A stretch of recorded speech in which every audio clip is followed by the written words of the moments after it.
Chương 13. Đạo tràng đầu tiên.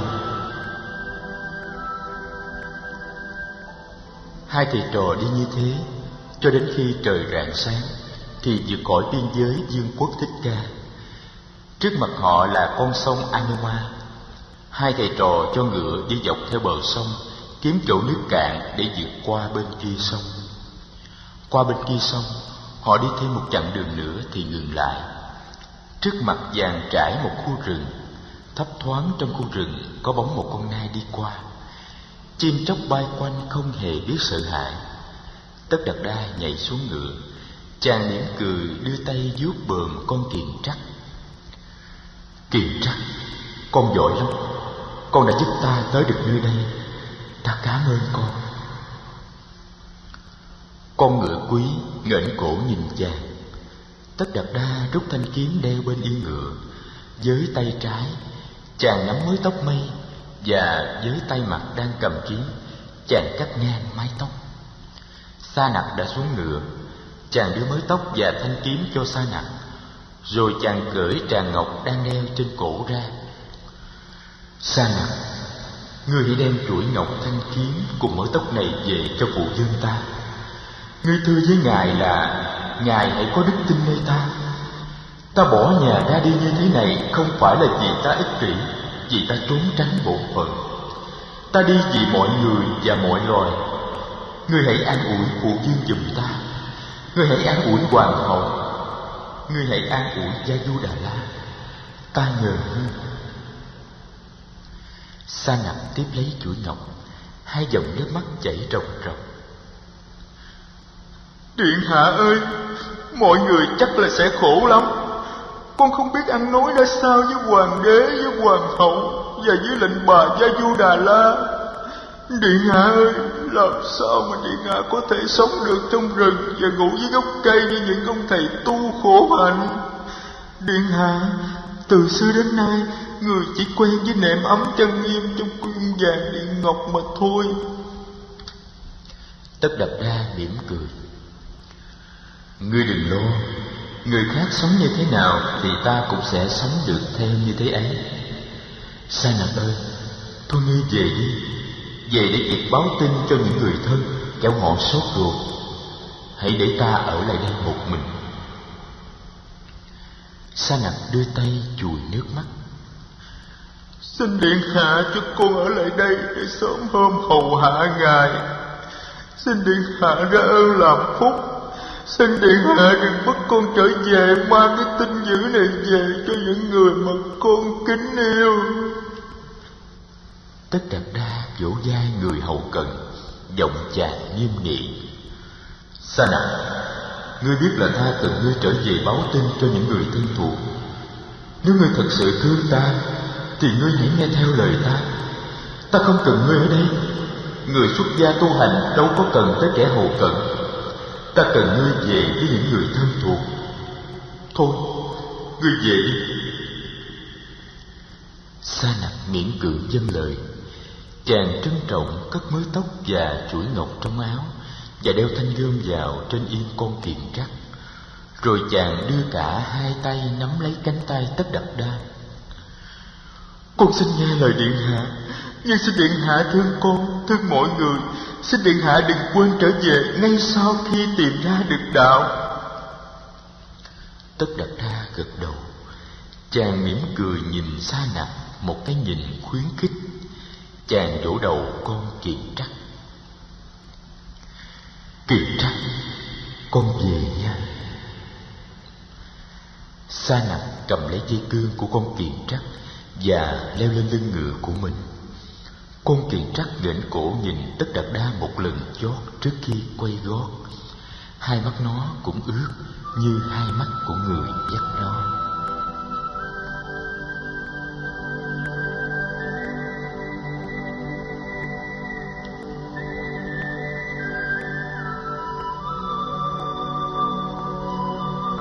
Đợi cho Sa Nặc và hai con ngựa đi khuất, Tất Đạt Đa mới ngoảnh mặt về phía rừng.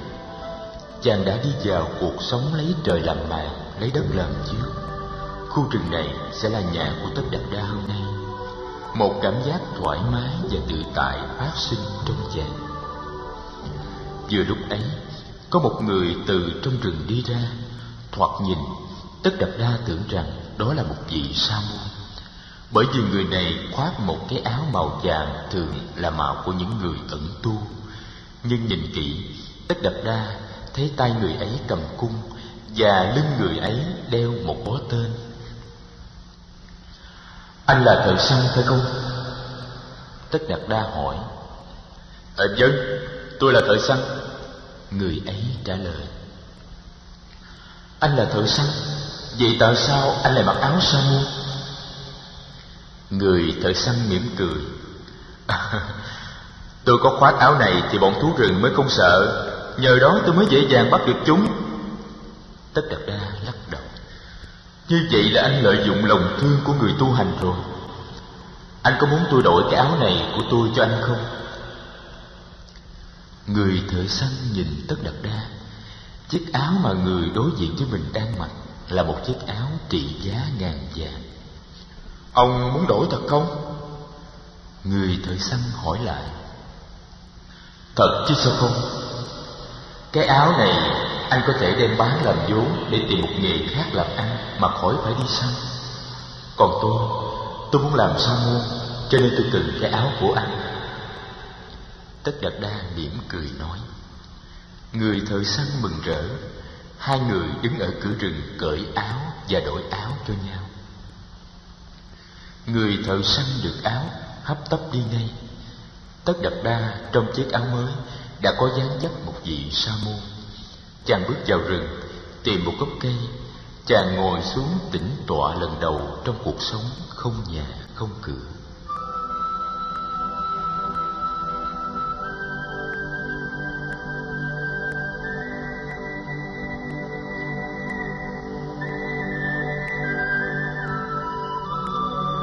Sau một ngày dài ở trong cung và một đêm thâu trên lưng ngựa, giờ đây Tất Đạt Đa cảm thấy thoải mái lạ thường trong tư thế thiền tọa.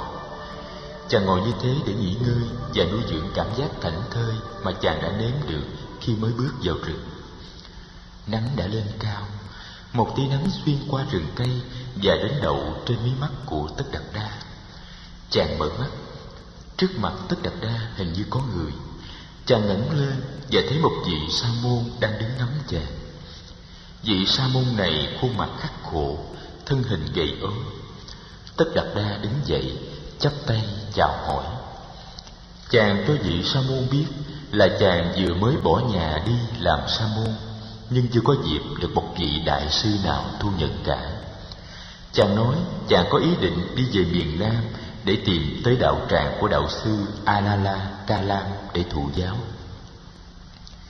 Vị sa môn cho Tất Đạt Đa biết là ông đã từng tu học với sự chỉ dẫn của đạo sư Alala Kalam. Ông cho biết hiện thời đạo sư Kalam đang mở đạo tràng ở phía bắc thành phố Tỳ Xá Ly và dạy trên 400 đệ tử. Ông biết đường đi về đạo tràng này và sẵn sàng đưa Tất Đạt Đa tới đó.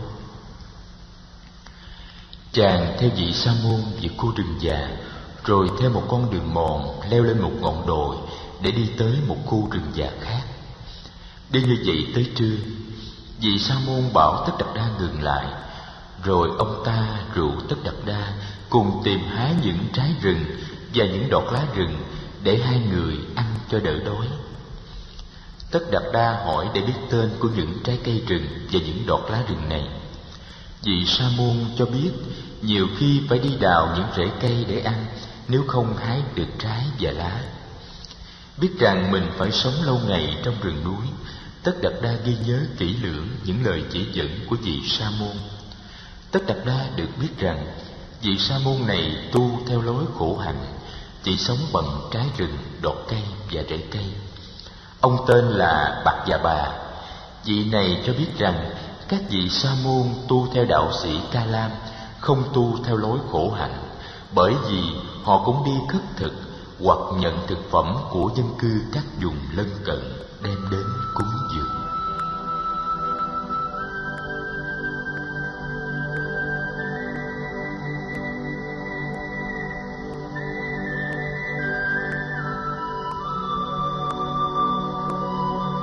Chính hôm sau, hai người tới Anupiya, rồi đi dần về phía đạo tràng của đạo sĩ Alala Kalam. Đạo tràng này được thiết lập trong một khu rừng. Họ đến vừa lúc đạo sĩ Kalam đang giảng đạo cho các đệ tử. Hơn 400 người đang vây quanh đạo sĩ Kalam. Đạo sĩ tuổi chừng 70, người ông gầy yếu, nhưng mắt ông còn sáng và giọng ông ngân vang như tiếng chuông đồng.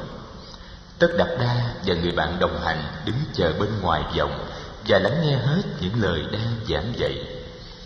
Buổi giảng dạy chấm dứt, mọi người đi tứ tán trong rừng để thực tập. Tất Đạt Đa tiến tới làm lễ với đạo sĩ Kala, tự giới thiệu mình rồi cung kính nói: Bạch thầy, xin thầy cho phép con được gia nhập vào đoàn thể các vị sa môn ở đây và tu học với sự hướng dẫn của thầy. Đạo sĩ chăm chú ngồi nghe Tất Đạt Đa, ngắm nhìn chàng hồi lâu và tỏ vẻ hài lòng. Tất Đạt Đa, thầy rất vui mà chấp nhận con cứ ở lại đây. Nếu con hành được theo pháp và luật của thầy thì chỉ trong một thời gian thôi là con đắc đạo. Tất Đạt Đa vui mừng lạy tạ. Đạo sĩ Kalam ở trong một túp liều do các vị đệ tử dựng lên. Trong rừng rải rác cũng có những chòi lá khác của các vị sa môn đệ tử. Tối hôm đó, Tất Đạt Đa tìm một nơi bằng phẳng để ngủ. Chàng gối đầu lên trên một cái rễ cây. Vì mệt quá nên Tất Đạt Đa ngủ say cho đến sáng ngày mai. Khi thức dậy, nắng đã lên, chim chóc đã ca hát vang lực.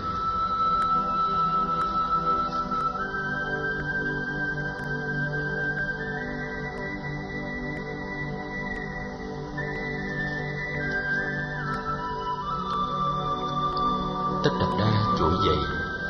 Các bạn đồng tu đã dậy từ lâu và đã hoàn tất buổi ngồi thiền đầu tiên trong ngày. Họ đang chuẩn bị để đi vào thôn làng khất thực.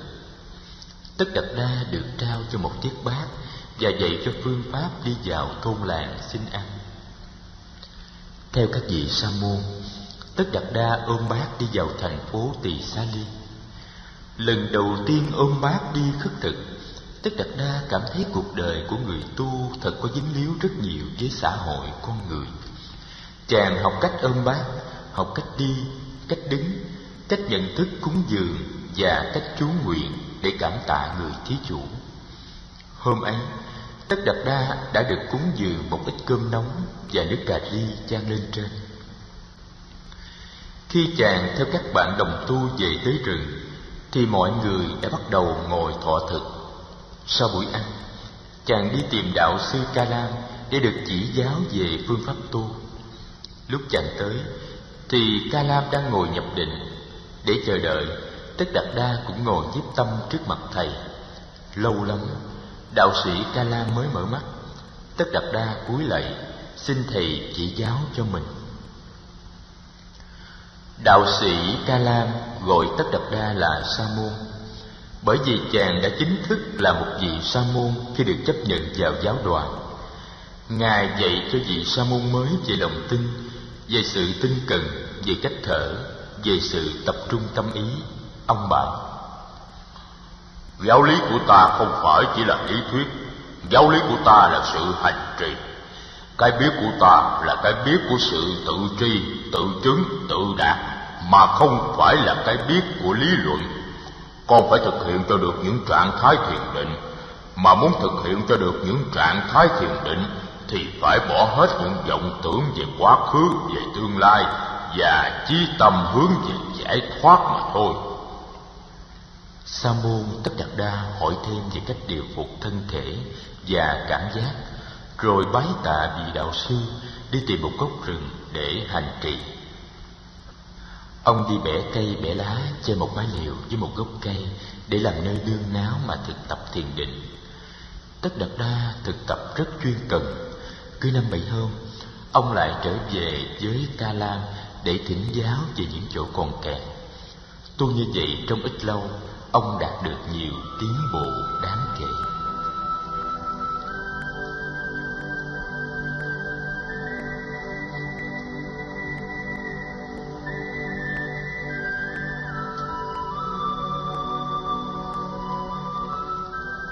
Ngồi lại trong tư thế thiền định, ông buông bỏ hết mọi suy tư và mọi ám ảnh về quá khứ cũng như về tương lai, và thực hiện được sự thanh tịnh an lạc. Tuy nhiên, trong niềm an lạc này, ông vẫn thấy có bóng dáng và mầm móng của những suy tư. Mấy tuần lễ sau, trong một trạng thái thiền định cao hơn, Tất Đạt Đa loại trừ được các mầm móng của suy tư. Rồi ông đi vào được một trạng thái tập trung tâm ý, trong đó ý niệm về an lạc và không an lạc cũng không còn. Trong trạng thái tập trung tâm ý đó, hình như 5 cánh cửa cảm giác đã hoàn toàn đóng lại. Tâm ông tĩnh lặng như một mặt hồ khi không có gió. Khi đem trình bày kết quả của sự thực tập cho đạo sĩ Ca Lam nghe, Sa môn Tất Đạt Đa được đạo sĩ hết lời ca ngợi. Đạo sĩ bảo rằng ông đã bước những bước tiến bộ rất lớn trong khoảng thời gian rất ngắn. Đạo sĩ bắt đầu dạy ông về phương pháp thực hiện một trạng thái thiền định gọi là không vô biên xứ. Trong đó, tâm của hành giả được đồng nhất với không gian vô biên. Trong không gian vô biên ấy, mọi hiện tượng vật chất và mọi hình sắc đều tan biến, và không gian trở nên nền tảng của vũ trụ vạn hữu. Sa môn Tất Đạt Đa dâng lời thầy về cố công thực tập. Trong vòng chưa đầy 3 hôm, vị sa môn trẻ đạt tới thành công. Nhưng Tất Đạt Đa có cảm tưởng định không vô biên xứ không giúp cho ông giải tỏa được những tâm tư sâu kín nhất của mình. An trú trong định đó, ông vẫn còn thấy bế tắc. Ông trở lại với Ca Lam và trình bày tri kiến minh. Còn phải bước lên thêm một nấc nữa. Cái hư không vô biên mà con đạt tới đó, nó cũng cùng một chất liệu với tâm thức con. Nó không phải là đối tượng của tâm thức con, mà nó chính là tâm thức con. Vậy con hãy nỗ lực mà đạt cho được trạng thái thiền định kế tiếp là thức vô biên xứ. Tất Đạt Đa trở về gốc rừng của mình. Chỉ trong 2 hôm, ông thực hiện được thiền thức vô biên xứ. Ông thấy được tâm thức mình trong mọi hiện tượng vũ trụ. Song ông vẫn thấy không giải tỏa được những sầu đau và thao thức của mình. Tất Đạt Đa trở về với vị đạo sĩ và trình bày chỗ kẹt của mình. Ca Lam nhìn ông bằng một con mắt kính phục. Vị đạo sĩ nói: Con đã đi gần tới đích. Hãy trở về quán chiếu về tính cách hư giả của vạn pháp. Mọi hiện tượng trong vũ trụ đều do tâm thức ta tạo nên. Tâm thức ta là khuôn đúc của tất cả mọi hiện tượng. Hình sắc, âm thanh, hương vị và những xúc chạm nóng lạnh cứng mềm đều là những sáng tạo của tâm thức. Chúng nó không như ta thường tưởng. Tri giác của chúng ta là vị họa sư, nó vẽ ra hết mọi hình tượng. Phải đạt cho được cảnh giới vô sở hữu xứ thì con sẽ thành công. Vô sở hữu xứ là cảnh giới trong đó ta thấy được rằng không có một hiện tượng nào thật sự hiện hữu như tri giác của ta tưởng tượng. Vị sa môn trẻ tuổi chắp tay lĩnh giáo. Ông lại trở về gốc rừng của ông. Trong thời gian tu học với đạo sĩ Ca Lam, Tất Đạt Đa đã quen với nhiều vị sa môn đồng đạo. Tánh tình ông hòa nhã, cho nên ai cũng mến yêu. Có ngày Tất Đạt Đa không cần đi kiếm thực phẩm mà vẫn có thức ăn lót dạ vào buổi trưa. Có khi xuất thiền, ông thấy thức ăn đã để sẵn một bên, hoặc là một vài trái chuối, hoặc là một nắm cơm tín thí cúng dường mà một vị sa môn bạn đã kín đáo chia sẻ lại. Đạo sĩ Ca Lam đã có lần hỏi về gốc tích của ông, và sau đó có người cũng đã biết được tung tích ông. Tất Đạt Đa chỉ mỉm cười mỗi khi có một bạn đồng tu hỏi ông về cái gốc tích viên giả ấy. Ông khiêm nhường nói: Cái đó không quan trọng gì. Có lẽ chúng ta chỉ nên chia sẻ với nhau về kinh nghiệm hành đạo mà thôi. Rất nhiều vị sa môn đồng tu ưa được làm bạn với Tất Đạt Đa để được học hỏi với ông. Họ đã được nghe lời ca tụng Tất Đạt Đa trực tiếp từ vị đạo sư của họ. Trong khoảng thời gian chưa đầy 1 tháng, Tất Đạt Đa thực hiện được định vô sở hữu xứ. Ông rất vui mừng thấy mình đạt tới cái thấy này. Trong nhiều tuần lễ kế tiếp, Tất Đạt Đa ngồi khai thác cái thấy ấy để giải quyết những bế tắc lâu ngày của tâm ý. Nhưng định vô sở hữu xứ, dù là một trạng thái thiền định khá sâu sắc, vẫn không giúp ông được. Cuối cùng, Tất Đạt Đa phải trở về thỉnh ý đạo sư Ca Lam.